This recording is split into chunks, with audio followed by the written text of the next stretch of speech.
ഇന്ന് നമ്മൾ കാണുന്ന ഇന്ത്യയെ രൂപപ്പെടുത്തിയ ആശയങ്ങളുടെ പിന്നിലെ ശില്പികളെ നിങ്ങൾക്കറിയാമോ?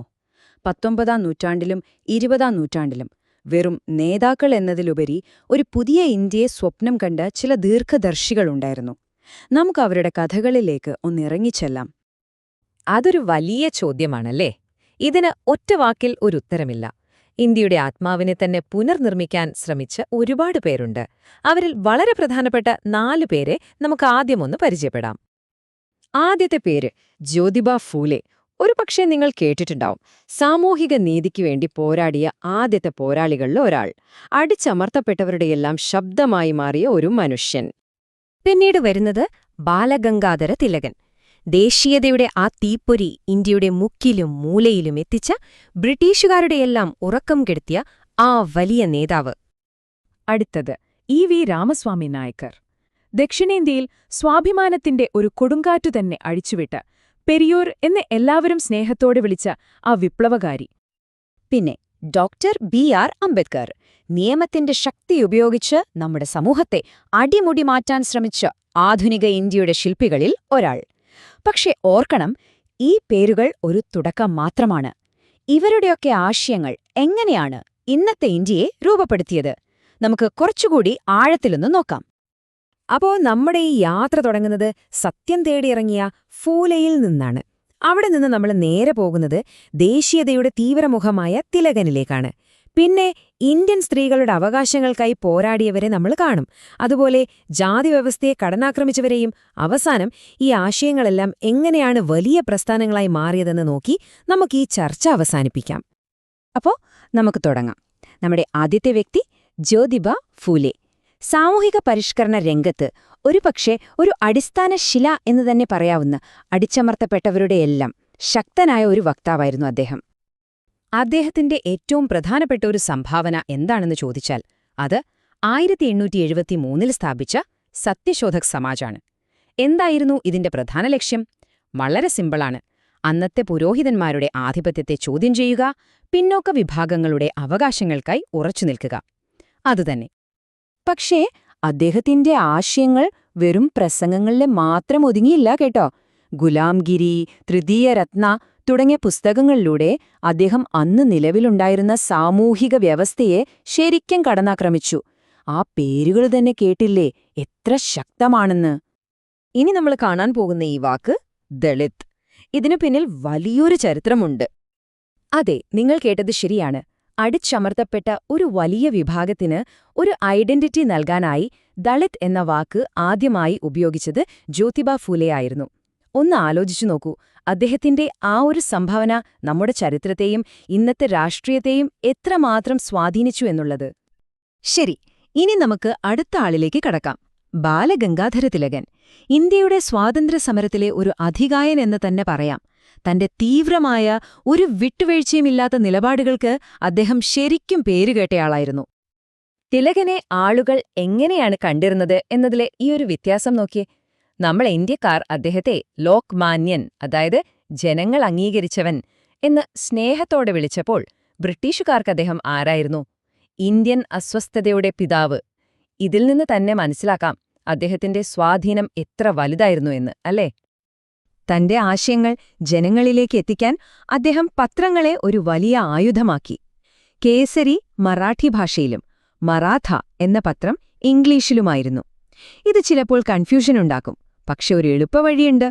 ഒരു പത്രത്തിന്റെ പേര് മറ്റേ പത്രത്തിന്റെ ഭാഷയാണ് എന്ന് ഓർത്താൽ മതി. അപ്പോ പിന്നെ ഒരു സംശയവും വേണ്ട. ഇനി വരുന്നത് തിലകന്റെ ഏറ്റവും പ്രശസ്തമായ വാക്കുകളാണ്. സ്വരാജ്യം എന്റെ ജന്മാവകാശമാണ്, ഞാനത് നേടുക തന്നെ ചെയ്യും. ഈ ഒരൊറ്റ പ്രഖ്യാപനം മതിയായിരുന്നു ഒരു തലമുറയെ മുഴുവൻ സ്വാതന്ത്ര്യസമരത്തിലേക്ക് ആവേശത്തോടെ ഇറക്കാൻ. തിലകന്റെ തന്ത്രങ്ങൾ പലതായിരുന്നു കേട്ടോ. ഗണേശോത്സവം, ശിവാജി ജയന്തി പോലുള്ള ആഘോഷങ്ങളെ അദ്ദേഹം ജനങ്ങളെ ഒന്നിപ്പിക്കാനും ദേശീയബോധം വളർത്താനുമുള്ള ഒരു ഉപകരണമാക്കി മാറ്റി.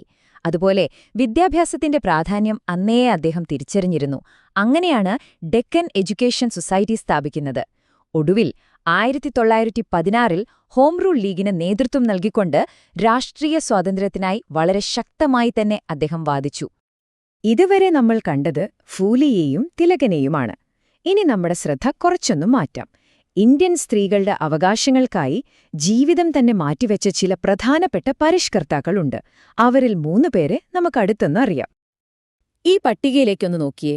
ഈശ്വരചന്ദ്ര വിദ്യാസാഗർ. അദ്ദേഹം പൊരുതിയത് വിധവാ പുനർവിവാഹത്തിനു വേണ്ടിയായിരുന്നു. അതിന്റെ ഫലമായിട്ടാണ് 1856-ൽ ഹിന്ദു വിധവാ പുനർവിവാഹ നിയമം വരുന്നത്.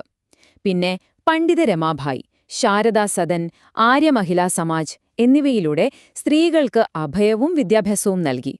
അതുപോലെ വീരേശലിംഗം. അദ്ദേഹം ഹിതകാരിണി സമാജത്തിലൂടെ ദക്ഷിണേന്ത്യയിൽ ഇതേ ലക്ഷ്യത്തിനായി പ്രവർത്തിച്ചു. ഓരോരുത്തരും ഓരോ മേഖലയിൽ ശ്രദ്ധ കേന്ദ്രീകരിച്ചു. ശരി, ഇനി നമുക്ക് കാണാനുള്ളത് നമ്മുടെ സമൂഹത്തിൽ ആഴത്തിൽ വേരൂന്നിയ ജാതിവ്യവസ്ഥയെ നേരിട്ട് മുഖാമുഖം വെല്ലുവിളിച്ച 2 വിപ്ലവകാരികളെയാണ്. പാർശ്വവൽക്കരിക്കപ്പെട്ട സമൂഹങ്ങളുടെ അന്തസ്സിനായി പോരാടിയവർ. ഒരാൾ പെരിയോർ എന്ന് എല്ലാവരും വിളിക്കുന്ന ഇ.വി. രാമസ്വാമി നായ്ക്കർ. അദ്ദേഹം സ്വാഭിമാന പ്രസ്ഥാനത്തിലൂടെ ബ്രാഹ്മണ മേധാവിത്വത്തെ ശക്തമായി എതിർത്തു. വൈക്കം സത്യാഗ്രഹത്തിലെ അദ്ദേഹത്തിന്റെ പങ്ക് കാരണം വൈക്കം ഹീറോ എന്നും അറിയപ്പെട്ടു. മറുവശത്ത് ഡോക്ടർ അംബേദ്കർ. അദ്ദേഹം ബഹിഷ്കൃത് ഹിതകാരിണി സഭ പോലുള്ള സംഘടനകളിലൂടെ നിയമപരമായും സംഘടനാപരമായും അധസ്ഥിതരുടെ അവകാശങ്ങൾക്കായി നിലകൊണ്ടു. കണ്ടില്ലേ, 2 പേരുടെയും വഴികൾ ചിലപ്പോൾ വ്യത്യസ്തമായിരിക്കാം, പക്ഷേ ലക്ഷ്യം ഒന്നുതന്നെയായിരുന്നു: സാമൂഹിക നീതി. ഇതുവരെ നമ്മൾ കണ്ട ഈ പരിഷ്കർത്താക്കൾ വെറും വ്യക്തികൾ മാത്രമായിരുന്നില്ല എന്ന് നമ്മൾ ഓർക്കണം. അവർ കെട്ടിപ്പടുത്ത പ്രസ്ഥാനങ്ങളും സംഘടനകളും ഇന്നത്തെ ഇന്ത്യൻ സമൂഹത്തിന്റെ നെടുന്തൂണുകളായി മാറി. അത്തരം ചില സ്ഥാപനങ്ങളിലേക്ക് നമുക്കൊന്ന് നോക്കാം. സർ സയ്യദ് അഹമ്മദ് ഖാന്റെ ഒരു വലിയ കാഴ്ചപ്പാട് എങ്ങനെയാണ് വളർന്നതെന്ന് നോക്കിയേ. 1875-ൽ ഒരു ചെറിയ കോളേജായിട്ടാണിത് തുടങ്ങുന്നത്, മുഹമ്മദൻ ആംഗ്ലോ ഓറിയന്റൽ കോളേജ്. എന്നാൽ പതിയെ അതൊരു വലിയ പ്രസ്ഥാനമായി, അലിഗഡ് പ്രസ്ഥാനം. ഒടുവിൽ 1920-ൽ നമ്മൾ ഇന്ന് കാണുന്ന അലിഗഡ് മുസ്ലിം സർവകലാശാല എന്ന വലിയൊരു വിജ്ഞാന കേന്ദ്രമായി അത് മാറി. ഇന്ത്യയുടെ പല ഭാഗങ്ങളിലും ഇതേപോലുള്ള പരിഷ്കരണ പ്രസ്ഥാനങ്ങൾ ഒരേ സമയം ഉയർന്നു വരുന്നുണ്ടായിരുന്നു എന്നത് വളരെ രസകരമായൊരു കാര്യമാണ്. ഉദാഹരണത്തിന്, പ്രാർത്ഥനാ സമാജം സാമൂഹിക സമത്വത്തിനായിരുന്നു ഊന്നൽ നൽകിയത്, മിശ്രഭോജനം, മിശ്രവിവാഹം അങ്ങനെയുള്ള കാര്യങ്ങൾക്ക്. അതേസമയം പൂനെ സാർവജനിക സഭ കൂടുതൽ ശ്രദ്ധിച്ചത് രാഷ്ട്രീയ അവകാശങ്ങളിലായിരുന്നു. പിന്നെ അഹമ്മദിയ പ്രസ്ഥാനം പോലുള്ളവ മതത്തിനുള്ളിലെ പരിഷ്കരണങ്ങളിലും ശ്രദ്ധ കേന്ദ്രീകരിച്ചു. അതായത് ഓരോന്നിനും അതിൻ്റേതായ വ്യക്തമായ ലക്ഷ്യങ്ങളുണ്ടായിരുന്നു. ഈ പരിഷ്കർത്താക്കളൊക്കെ തുടങ്ങിവെച്ച പോരാട്ടങ്ങൾ ഒരു രാഷ്ട്രത്തെ തന്നെ അപ്പാടെ മാറ്റിമറിച്ചു. അതിൽ സംശയമൊന്നുമില്ല. പക്ഷേ ഒരു ചോദ്യം ബാക്കിയാണ്. അവരുടെ സ്വപ്നങ്ങൾ പൂർണ്ണമായിട്ടും ഇന്ന് സാക്ഷാത്കരിക്കപ്പെട്ടോ? അവരുടെ ആ പാരമ്പര്യം മനസ്സിൽ വെച്ചുകൊണ്ട് നമ്മളോട് തന്നെ ചോദിക്കണം, ഇന്നത്തെ ഇന്ത്യയിൽ നാം ഏറ്റെടുത്ത് പോരാടേണ്ട സാമൂഹിക യുദ്ധങ്ങൾ എന്തൊക്കെയാണ്? അതൊരു വലിയ ചോദ്യമാണ്, അല്ലേ? ഉത്തരം നമ്മൾ ഓരോരുത്തരും കണ്ടെത്തേണ്ട ഒന്ന്.